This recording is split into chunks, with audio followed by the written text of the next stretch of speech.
Ya, selamat pagi bersama kami para pemuda Kalimantan Selatan yang hari ini insya Allah kami akan mengadakan sharing berbagi ilmu kepada Ustadz muda kita, pengusaha sukses di Indo Kreatif. Ya, langsung saja saya pertanyakan, mungkin kami di sini akan berbagi pendapat maupun sharing masalah politik di Indonesia.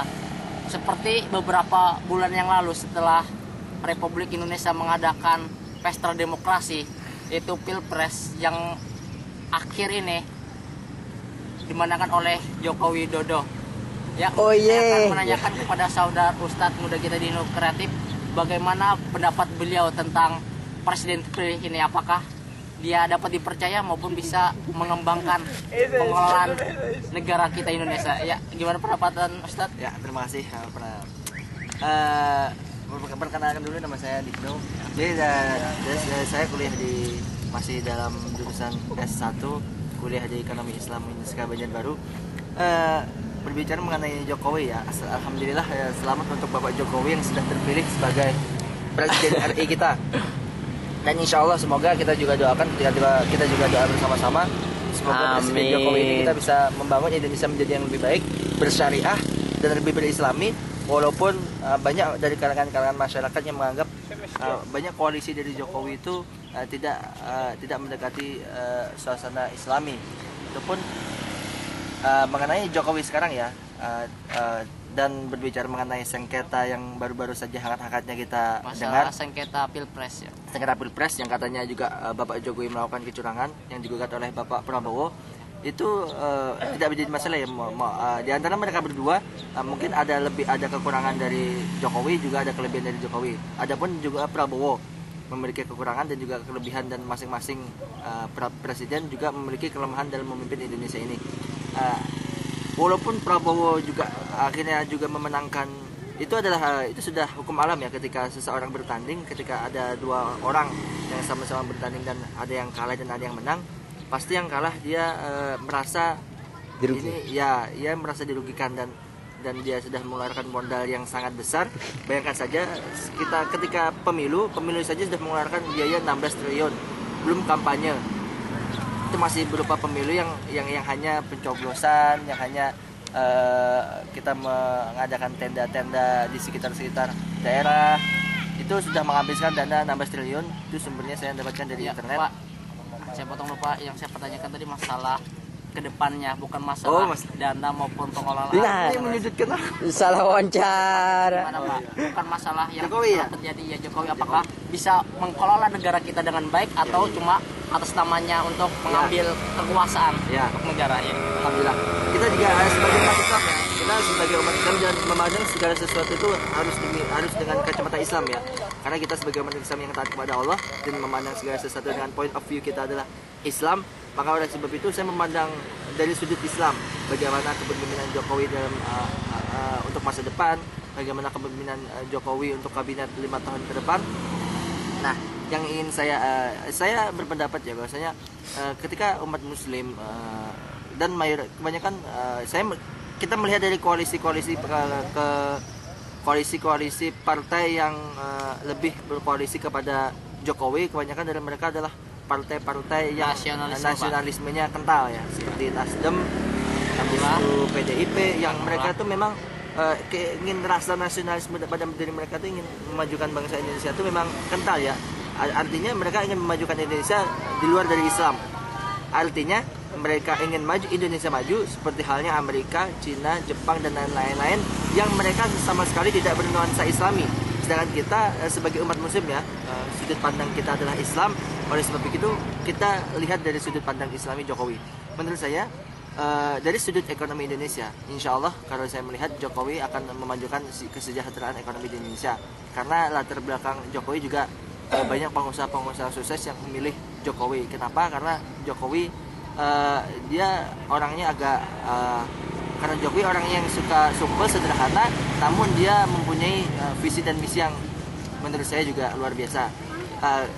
Berbeda dengan presiden kita sebelumnya ya. Kebanyakan presiden kita sebelumnya itu berlatar belakang militer seperti SBY, sehingga keamanan Indonesia, ketentraman Indonesia bisa dijaga.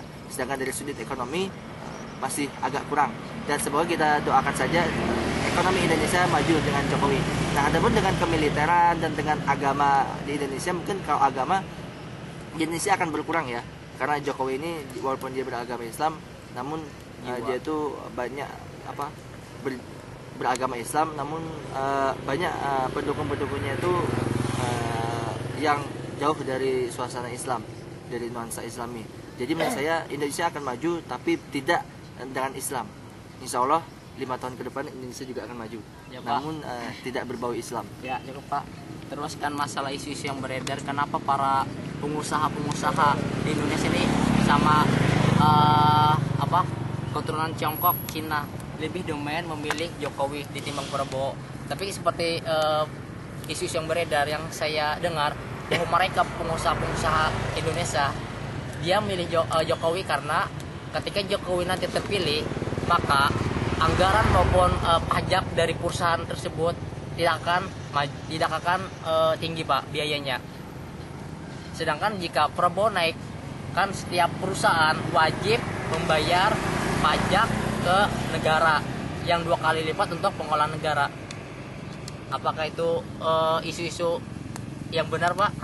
Ya, berbicara mengenai isu ya, karena kita setiap mendengar sesuatu kan kita harus kita kunyah dulu ya. Sebelum kita memakan suatu makanan, kita mending mengunyah dulu apakah ini benar-benar makanan yang patut dimakan atau makanan yang memang cuma bentuknya saja berupa makanan namun sebenarnya bukan makanan. Nah, ketika kita mendengar dari media-media yang tidak jelas sumbernya, apakah ini memang masuk ke akal logika kita, masuk ke retorika pemikiran kita apa enggak?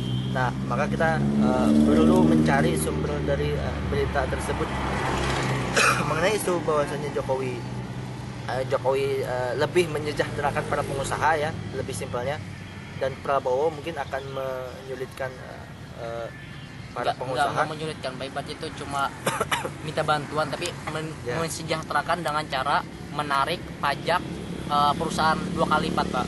Tapi tujuannya untuk mengelola negara itu tersebut juga Pak. Ya, karena presiden ya, walaupun mereka berbeda pandangan dalam memajukan Indonesia, visi dan misi mereka berbeda, namun satu intinya tujuan mereka adalah ingin menyejahterakan rakyat Indonesia, ingin memajukan ekonomi Indonesia dan ingin menyejahterakan seluruh rakyat Indonesia. Namun cara mereka ada yang berbeda-beda ya, yang dari Jokowi yang ingin menyejahterakan para pengusaha sehingga para pengusaha juga bisa mengelola usahanya dengan baik dan dengan baik dan sukses. Namun dengan berbeda dengan sudut pandang Prabowo yang mungkin dia mengikuti konsep seperti ekonomi makro ya. Ekonomi makro suatu perusahaan itu hasilnya lebih banyak untuk negara dan untuk menyejahterakan rakyatnya. Sedangkan Pak, ini terakhir Pak, itu konsep ekonomi makro ya. Mungkin Prabowo ingin mengambil konsep ekonomi makro yang hasil dari perusahaan-perusahaan besar di Indonesia itu hasilnya untuk negara. Ya. Yang terakhir Pak, ya, tanggapan Bapak terhadap presiden terpilih Pak. Apakah keinginan Bapak menyampaikan kepada presiden kita saran Bapak untuk beliau maupun beberapa kata untuk beliau lah? Ya. Saran maupun apa Pak? Saran untuk Bapak Jokowi ya, dan insya Allah akan dilantik pada tanggal 10 November ya. Pesan-pesan terakhir untuk Bapak Jokowi, kita sebagai umat Islam ya merasa kita sebagai umat Islam dan mayoritas agama Islam di Indonesia menginginkan kesejahteraan bukan cuma untuk seluruh rakyat Indonesia, tapi juga bukan cuma untuk seluruh rakyat Muslim di Indonesia, tapi juga seluruh rakyat di Indonesia.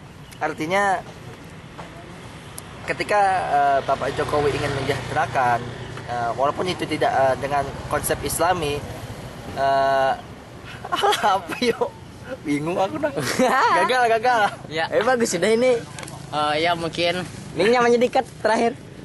Ya mungkin sekian bincang-bincang kami bersama Ustadz muda kita serta pengusaha muda kita dari Kalimantan Selatan. Ya insya Allah suatu saat dia akan menjadi seorang pemuda kebanggaan Indonesia. Amin. Ya sekian dulu sharing kami dari acara pemuda-pemudi Indonesia. Ya sekian. Terima kasih. Dah. Kuasa. Belum belum belum.